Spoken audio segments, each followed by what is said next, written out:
वायु प्रदूषण के लिए हरियाणा और पंजाब में जलाई जाने वाली पराली को बड़ा जिम्मेदार माना जाता रहा है। हरियाणा, पंजाब और यूपी में पराली जलाने और लवणीय मिट्टी की समस्या से निपटने के लिए एक नई तकनीक की दिशा में बड़ा कदम उठाया गया है। करनाल स्थित केंद्रीय मृदा लवणता अनुसंधान संस्थान CSSRI में पिछले 6 सालों से चल रहे प्रयोगों के सकारात्मक नतीजे सामने आए हैं। जापान की कट साइलर मशीन, जिसे भारत में पहली बार इस्तेमाल किया गया है, international research centre on agriculture sciences के साथ मिलके एक परियोजना शुरू की।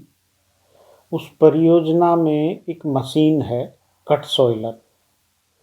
इस मशीन की खासियत ये है कि ये मशीन 2-3 तरह से, हमने जो शुरुआत की थी वो की थी ड्राई लैंड सैलिनिटी को मैनेज करने के लिए।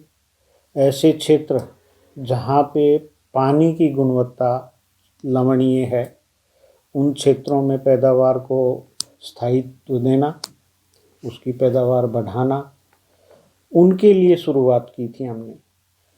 पर इसमें साथ में जब हमने देखा कि ये मशीन जब ट्रैक्टर के साथ चलती है तो जो सरफेस पे रेजिड्यू पड़ा होता है उसको लेके जाती है लगभग 50 से 60 सेंटीमीटर की गहराई पे, और उससे ये एक चैनल बनाती चलती है। उस चैनल के द्वारा पानी, नमक घुल के खेत से बाहर किए जा सकते हैं। भारत और जापान के वैज्ञानिकों और कृषि विशेषज्ञों के बीच दिसंबर में एक महत्वपूर्ण बैठक होने जा रही है। भारत में इस मशीन को बनाने की प्रक्रिया को अंतिम रूप दिया जाएगा ताकि इसे किसानों की किफायती दरों पर उपलब्ध करवाया जा सके। इस तकनीक से उत्तर भारत के किसानों को कई समस्याओं से छुटकारा मिल सकता है। उनकी अध्यक्षता में 3 दिसंबर को हम एक मीटिंग कर रहे हैं। तो जापान में जिस कंपनी ने ये मशीन बनाई है और जिन ऑर्गेनाइजेशन के साथ मिलके बनाई है, होकाई कोकी एक कंपनी है, उसने बनाई है। उसके साथ जिरकास, जैसे मैंने बताया, उन्होंने उसमें योगदान दिया है। एक नारो जापान की ये टीम ने बनाई थी, हमें दिया। अब हम इसको कैसे अपनी भारतीय कंपनियों के साथ मिलके इसका यहाँ पे उत्पादन शुरू करें, इससे संबंधित 3 तारीख को एक मीटिंग करने वाले हैं। करनाल के CSSRI द्वारा किए गए प्रयोगों से ये साबित हुआ है कि जापान की ये तकनीक भारत के कृषि क्षेत्र में क्रांतिकारी बदलाव ला सकती है। इससे पराली जलाने की समस्या का समाधान होगा, साथ ही मिट्टी की उर्वरता में सुधार होगा, जिससे किसानों की आय में वृद्धि होगी।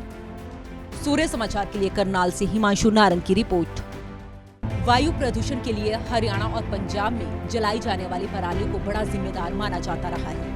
हरियाणा, पंजाब और यूपी में पराली जलाने और लवणीय मिट्टी की समस्या से निपटने के लिए एक नई तकनीक की दिशा में बड़ा कदम उठाया गया है। करनाल स्थित केंद्रीय मृदा लवणता अनुसंधान संस्थान CSSRI में पिछले 6 सालों से चल रहे प्रयोगों के सकारात्मक नतीजे सामने आए हैं। जापान की कट साइलर मशीन, जिसे भारत में पहली बार इस्तेमाल किया गया है, international research centre on agriculture sciences के साथ मिलके एक परियोजना शुरू की।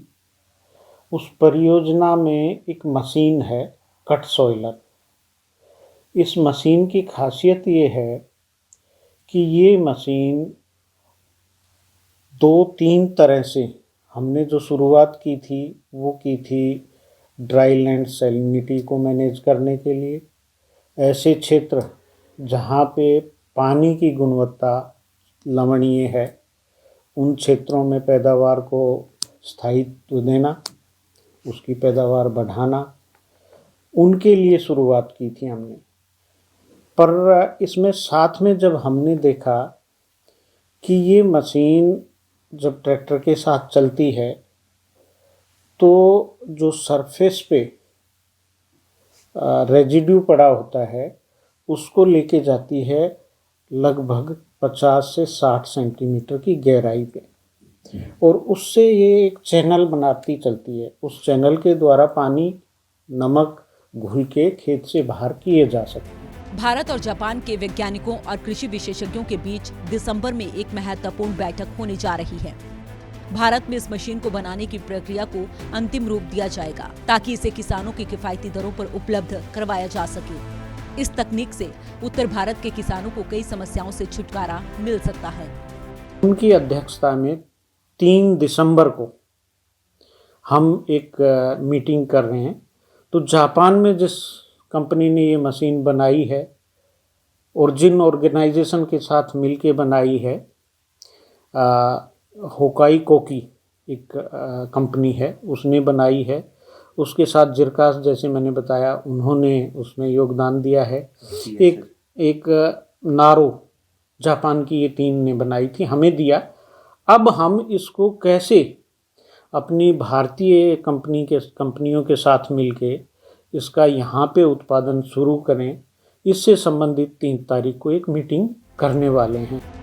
करनाल के CSSRI द्वारा किए गए प्रयोगों से ये साबित हुआ है कि जापान की ये तकनीक भारत के कृषि क्षेत्र में क्रांतिकारी बदलाव ला सकती है।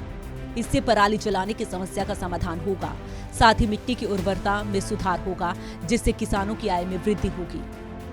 सूर्य समाचार के लिए करनाल से हिमांशु नारंग की रिपोर्ट।